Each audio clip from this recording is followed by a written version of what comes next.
नमस्कार, मी पंजाब डक. सर्वप्रथम विदर्भ आणि मराठवाड्यातल्या शेतकऱ्याला सांगू इच्छितो की आता बऱ्याच शेतकऱ्यांनी गहू, हरभरा असेल, कांदा असेल काढून ठेवला, पण याच्यानंतर आता हवामान कोरडं राहणार आहे म्हणून हा अंदाज विदर्भ, मराठवाडा ह्या सर्व शेतकऱ्यांनी लक्षात द्यायचा.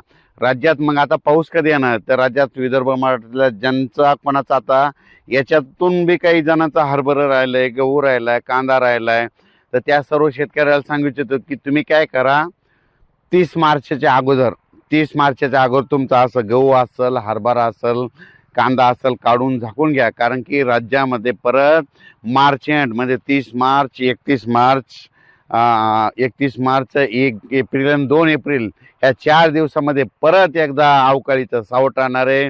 म्हणून हा अंदाज सर्व शेतकऱ्यांनी विदर्भ, मराठवाड्यातल्या कोरडवून शेतकऱ्यांनी लक्ष द्यायचा.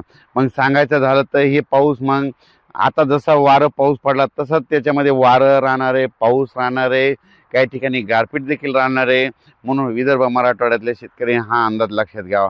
मग सांगायचं झालं तर राज्यात मग पाऊस कसा पडणार आहे, तर राज्यात काय होणार आहे, 30 तारखेपासून 30, 31, 1 आणि 2 एप्रिलच्या दरम्यान राज्यात दररोज वेगवेगळ्या भागात पाऊस पडणार आहे. म्हणून हा अंदाज शेतकऱ्यांनी लक्षात घ्यायचा.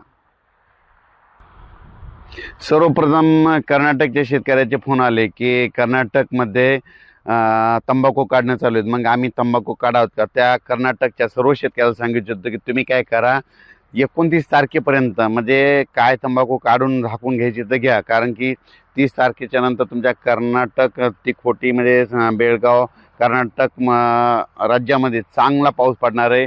त्याच्यानंतर कर्नाटकच्या बाजूला तेलंगणा आहे, तेलंगणातल्या देखील शेतकऱ्याला सांगू इच्छितो, तुमचा हरभरा असेल, गहू असेल, साळ असेल तर तुम्ही काय करा, 29 तारखेपर्यंत तुम्ही काढून सगळ्या व्यवस्थित आपला सुरक्षा स्तरी आणून ठेवा. कारण की 30, 31 आणि 1-2 एप्रिलच्या दरम्यान तुमच्याकडं तेलंगणात बी पावसाचं वातावरण तयार होणार आहे, चांगला पाऊस पडणार आहे, गारपीट देखील होणार आहे. म्हणून ह्या अंदाज लक्षात घ्यायचा.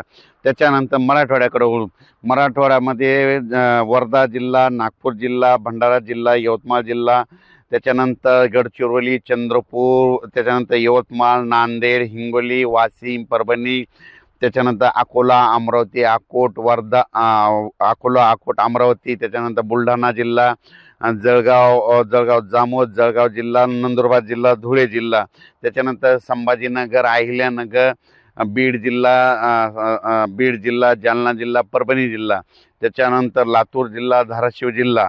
तर ह्या सर्व शेतकऱ्याला सांगू इच्छितो की तुम्ही काय करा, तुमच्या जे शेतामध्ये आता हरभरा असेल, गहू असेल, आता बऱ्याच शेतकऱ्याचे राहिलेले आहेत, तर तुम्ही काय करा, आता त्या 8 दिवसामध्ये काढून घ्या.